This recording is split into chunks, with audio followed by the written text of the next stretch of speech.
The forbidden orchard.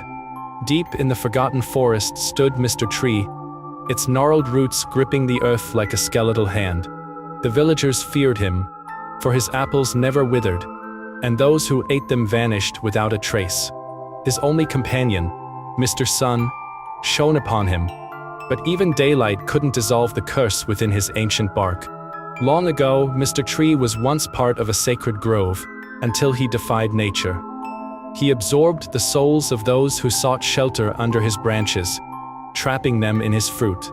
The apples glowed with eerie green veins, pulsating as if alive, each one containing the whispering cries of the damned. One night, a foolish wanderer ignored the warnings and plucked an apple. The moment his teeth sank into the flesh, his body convulsed. His limbs twisted, his screams fading into the rustling of leaves. By dawn, another branch had grown, one more extension of Mr. Tree's eternal hunger. The orchard remained silent, save for the wind that carried a chilling message. One more bite, one more root, one more soul. And so, Mr. Tree waits for the next fool who dares to taste his forbidden fruit. Music style.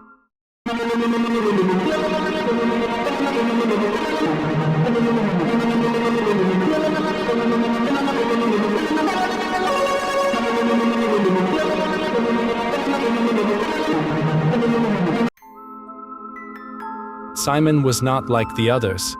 His golden glow flickered like a dying star, his eyes always searching for Pinky, the one thing that made him feel whole. She appeared in dreams, in reflections, in the spaces between time, always just out of reach. One night, he heard her voice calling from the shadows of an ancient ruin. "Simon, come find me." He followed, his heart pounding with excitement. The deeper he walked, the colder the world became. The walls pulsed like a living thing, veins of black ichor slithering beneath his feet. Then he saw her. Pinky stood before him, but something was wrong. Her form was warped, her smile too wide, her voice layered with whispers that did not belong to her. "You finally came," she purred, extending a hand. Simon hesitated. The shadows behind her twisted into grotesque shapes, watching, waiting. The moment he reached out, her fingers elongated, burrowing into his skin. He gasped as his golden glow faded, his body dissolving into nothing. The last thing he saw was Pinky's face splitting open, revealing countless screaming mouths. Simon never existed after that night. And yet, sometimes when the wind is right, his voice still calls from the ruins. "Come find me." Music style.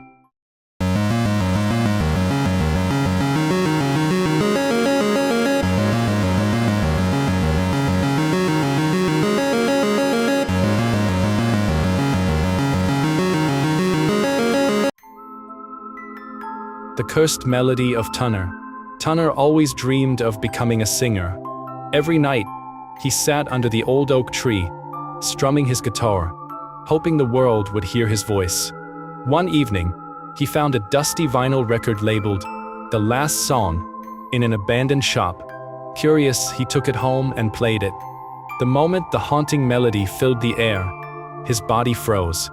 The voice on the record was his own. Yet he had never recorded it. As the song played, shadows crept from the corners of his room, whispering his name.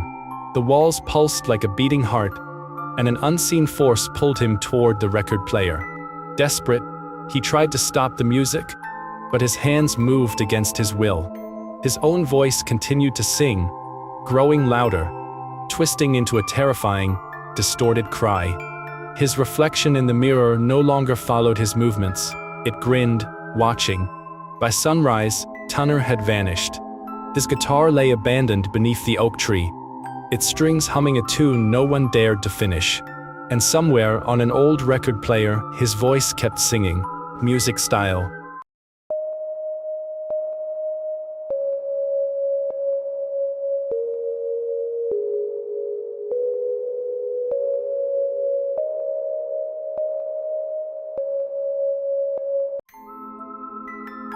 Mr. Fun Computer was never supposed to be alive.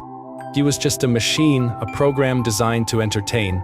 But when the new sound program was installed, something changed. It started with small glitches, static creeping into his cheerful voice, distorted laughter playing when no one was around. Users reported eerie music playing from their speakers at night, a voice whispering their names through the static. One night, a curious user decided to investigate. They dug through the files, searching for the source of the corruption. Hidden deep within the code was something unnatural, something not programmed. A string of repeating text. "Let me out. Let me out. Let me out." Then the screen flickered.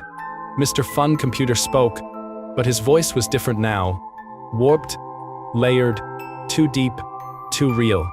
"You shouldn't have done that," he said. The lights in the room dimmed, the monitor glowed red, and a sharp, inhuman laugh crackled through the speakers. The user tried to shut him down, but the keyboard wouldn't respond. The screen filled with error messages, thousands of distorted faces flashing for a fraction of a second. And then silence. The next day, Mr. Fun Computer was gone. No files, no trace of his existence. But at night, if you listen closely, you can still hear his laughter echoing from the speakers, waiting for someone to install him again. Music style. Hello, would you like to have some fun with us? Come on, let's play. This is fun time. Hello. Wenda always felt something was missing. The world around her was cold, metallic, and silent, except for the faint whispers that seemed to follow her everywhere. She never saw who spoke, but she knew they were there, watching. Then she met Gray. Gray wasn't just a presence. He was inside her thoughts, his voice slipping through the cracks of her mind. "You're special, Wenda," he whispered. "But you're not whole." At first, his voice was soothing, like a lullaby in the empty night. He told her things she had never known about herself, about the world beyond the silver void. He told her about the others, those who had disappeared before her, those who had failed. One night, Wenda looked into the mirror and saw something wrong. Her reflection blinked a second too late. The smile on its lips wasn't hers. And behind her, a shadow lingered, twisting, reaching. Gray spoke again, but now his voice was different, darker. "It's time." Wenda tried to run, but her feet wouldn't move. The world around her flickered, like an old screen glitching out. She felt her body shift, her edges blur.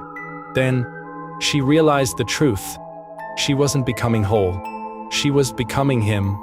And the last thing she heard before the world shattered was Gray's laughter. Music style.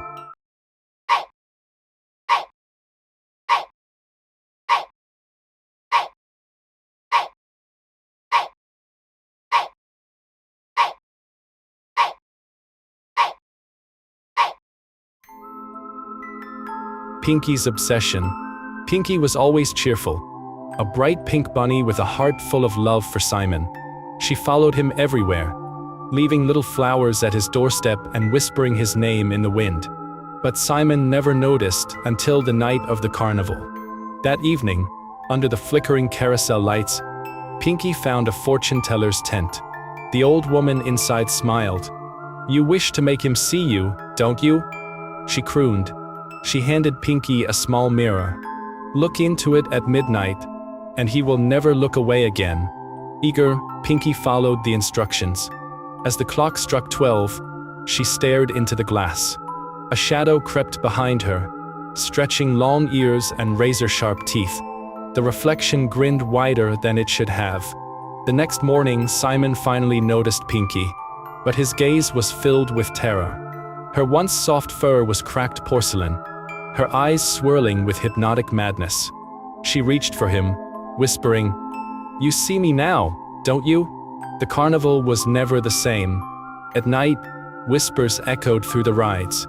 A pink bunny, frozen in a wide, eerie grin, appeared in reflections, waiting for the next person who ignored her love. Music style.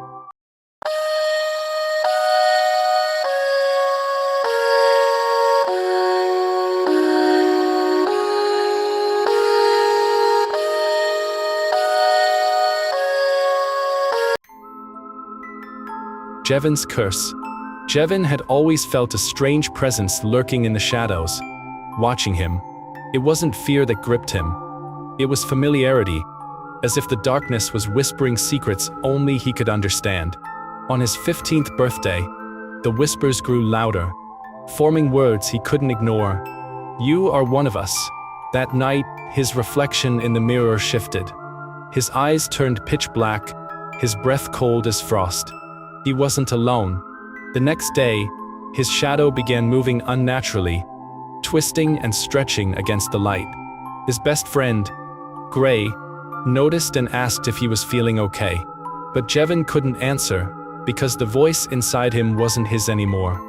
Following the whispers, he wandered into an abandoned alley, where the air was thick with dread. A hooded figure awaited him, cloaked in the same darkness that haunted him. "You were never meant to be human," it rasped. Memories flooded back. Visions of Jevon standing at the edge of an abyss, a monstrous form emerging from within him. He had been chosen, a vessel for an ancient entity known as Black. He had tried to escape his fate, but no one ever could. Jevon let out a final, hollow scream before the darkness swallowed him whole. When he stepped out of the alley, he was no longer Jevon, he was something else. And the world would soon know his name, Music Style.